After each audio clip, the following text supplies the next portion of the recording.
I had a little problem with my bulbs today. Yeah, it's Not-So-Greenlite.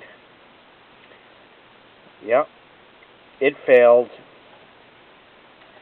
$1.59 at the failed dollar store that I only drove 20 miles to get to, not just to pick this up, but for some other stuff you'll see in a moment.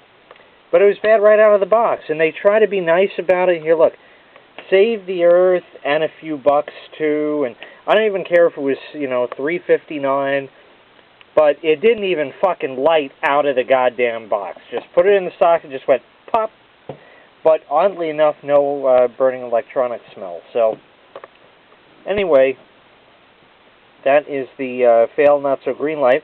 Good news is that I did, there is an 800 number somewhere in there, and I called them up, and apparently they try to be American, and an American lady answered the phone and put me on the phone with somebody else, and she said, I'm going to email you a form, just fill it out, and email it back. That's being green, and we'll send you another one. So I said that I had two that were knackered, so we'll see.